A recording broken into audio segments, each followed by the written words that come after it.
يا أيها الذين آمنوا إنما الخمر والميسر والأنصاب والأزلام رجس من عمل الشيطان فاجتنبوه لعلكم تفلحون جرے بولن اللہ اکبر আরো জোরে বলুন আল্লাহু আকবার কুরআনুল কারীমের ৭ নাম্বার পারার ২ নাম্বার পৃষ্ঠার ১ নাম্বার লাইনের ৯০ নাম্বার আয়াত সূরার নাম সূরা আল মায়েদা বুঝতে পারছেন আমার কথা ৭ নাম্বার পারার ২ নাম্বার পৃষ্ঠার ১ নাম্বার লাইনের ৯০ নাম্বার আয়াত সূরার নাম সূরা মায়েদা রব্বে কারীম শুনিয়ে দিয়েছেন ইয়া আইয়ুহাল্লাযীনা আমানু إنما الخمر والميسر والأنصاب رجس من عمل الشيطان فاجتنبوه لعلكم تفلحون الله أكبر بلن আল্লাহ তাআলা বলেন হে ঈমানদারেরা তোমরা মদ পান করো না হে ঈমানদারেরা তোমরা জুয়া খেলো না হে ঈমানদারেরা তোমরা মুক্তির দেবীর বেদী তোমরা খেলো না এবং জুয়ার তীর তোমরা নিক্ষেপ করো না আল্লাহ রাব্বুল আলামিন কুরআনুল কারীমের মধ্যে একটি আয়াতের মধ্যে 4টে জিনিসকে আল্লাহ তাআলা হারাম করে দিয়েছেন তার মধ্যে সর্বপ্রথম আল্লাহ তাআলা মদকে হারাম করে দিয়েছেন সেজন্য আমরা যারা মুসলমান হয়েছি প্রত্যেকটি মানুষ আমরা জানি মদ খাওয়া হারাম মদ খাওয়া হারাম মদ খাওয়া হারাম বলে একজন মদখোর মানুষ এসে মাতলামি করবে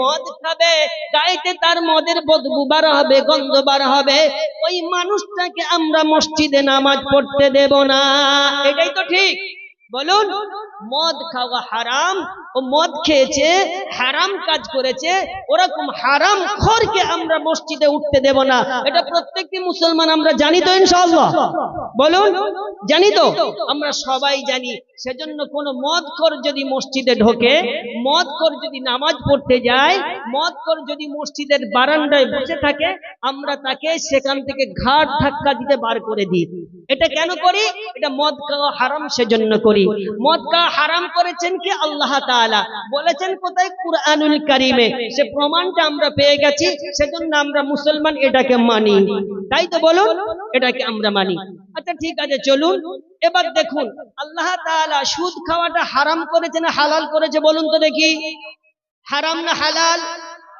জোরে বলুন সুদ খাওয়া হারাম না হালাল হারাম করে দিয়েছে এবার বলুন তো কোন সুদখোর যদি মসজিদে নামাজ পড়তে যায় তাকে আমরা বার করে দিই বার করি না সুদ খাওয়াটা যে হারাম এটা আমরা পেয়েছি কোথা থেকে কুরআন থেকে পেয়েছি কোথা থেকে পেয়েছি চলুন কুরআনের কাছে ফিরে যাই আল্লাহ তাআলা বলেছেন ইয়া আইয়ুহাল্লাযীনা আমানু তাকুল্লাহ ইত্তাকুল্লাহা ওয়া যারু মা বাকিয়া মিনার রিবা ইন কুনতুম মুমিনিন জোরে বলুন আল্লাহু আকবার কুরআনুল কারীমের 3 নাম্বার পারার 6 নাম্বার পৃষ্ঠার 9 নাম্বার লাইনের 278 নাম্বার আয়াত সূরার নাম সূরা বাকারা রব্বে কারীম শুনিয়ে দিয়েছেন ইয়া আইয়ুহাল্লাযীনা আমানু তাকুল্লাহা ওয়া যারু মা বাকিয়া মিনার রিবা ইন কুনতুম মুমিনিন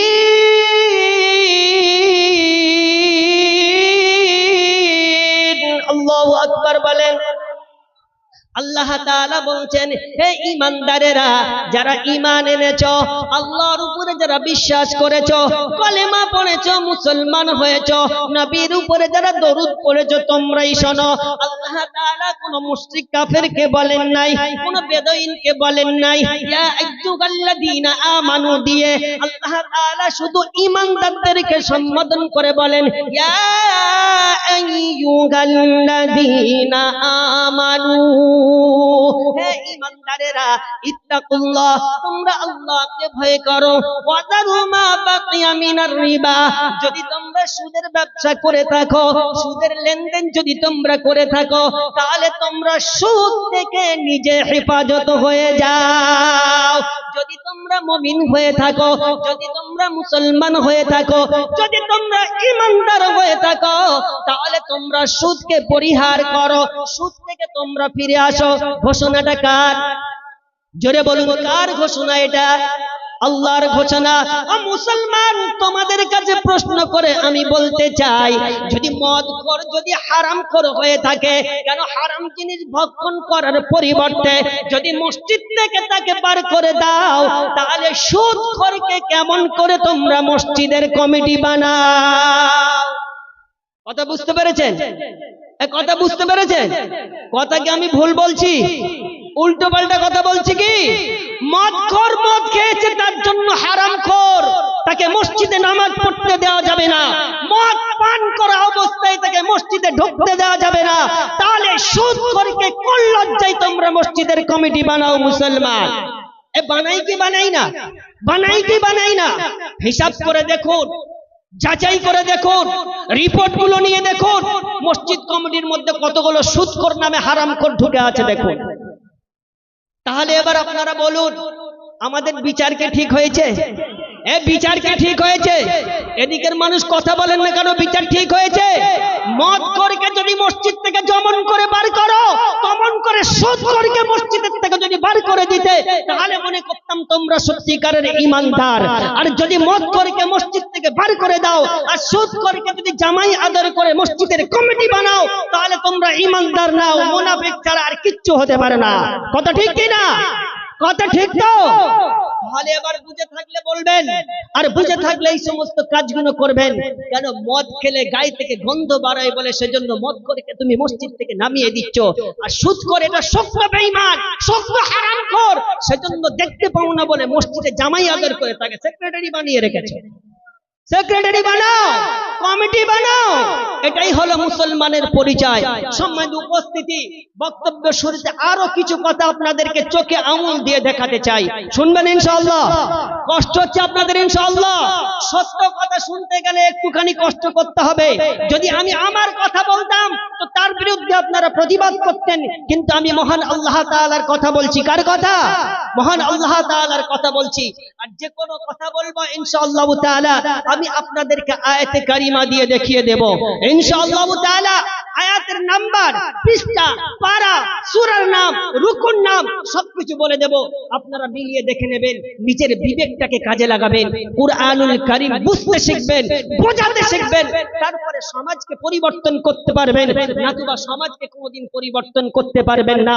সমাজকে যদি পরিবর্তন করতে হয়, সমাজের ভিতর থেকে যদি নোংরামিগুলো উঠাতে হয়, সমাজকে যদি একটা সোজা রাস্তা দেখাতে হয়, শুধু আর শুধুমাত্র কুরআনের প্রচার করতে হবে। কিসের প্রচার? কিসের প্রচার? জোরে বলুন, কুরআনের প্রচার।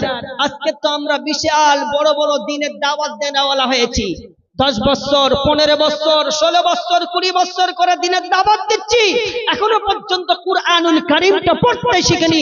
মানুষের বোঝানো তো দূরের কথা, দুর্ভাগ্য আমাদেরকে, দুর্ভাগ্য আমাদের, কুরআনুল কারীম শিখতে পারেনি।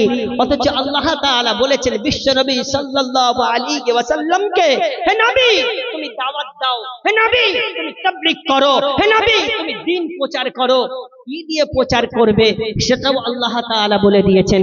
ইয়া আইয়ুহার রাসূল, ইয়া আইয়ুহার রাসূল বাল্লিগ মা উনজিলা ইলাইকা মির রাব্বিক ওয়া ইল্লাম তাফআল ফামা বাল্লাগতা রিসালাতা আল্লাহু ইয়াসিমুকা মিনান নাস ইন্নাল্লাহা লা ইয়াহদিল কওমাল কাফিরিন। জোরে বলুন আল্লাহু আকবার, আরে জোরে বলুন আল্লাহু আকবার। আপনারা জব্দ হয়ে গেছেন, পিছনের মানুষগুলো জব্দ হয়ে গেছে, সবে তো মাত্র শুরু করলাম, আধ ঘন্টা এখনো হয়নি। এর মধ্যে যদি আপনারা জব্দ হয়ে যান, যতক্ষণ আপনারা আমার সঙ্গে থাকবেন, তাকবীর দেবেন, আমার কথার উত্তর দেবেন, ততক্ষণ ইনশাআল্লাহ আমি আপনাদের সাথে আছি। আপনারা যদি জব্দ হয়ে যান তো ইনশাআল্লাহ তাআলা আমি আপনাদেরকে ছেড়ে চলে যাব। যদি আপনারা আমার সাথে সাথ দেন তো ইনশাআল্লাহ তাআলা কোরআনের কথাগুলো কিছু আলোচনা করব। দেখুন, সমাজের মধ্যে বক্তার অভাব নাই, সমাজে বক্তার অভাব নাই, কথা বলার অভাব নাই, উপদেশ দেওয়ার অভাব নাই, কিন্তু কোরআন থেকে উপদেশ মানুষ খুব কম আছে। কথা ঠিক কি না? কোরআন থেকে উপদেশ দেওয়ার মানুষের প্রচুর অভাব।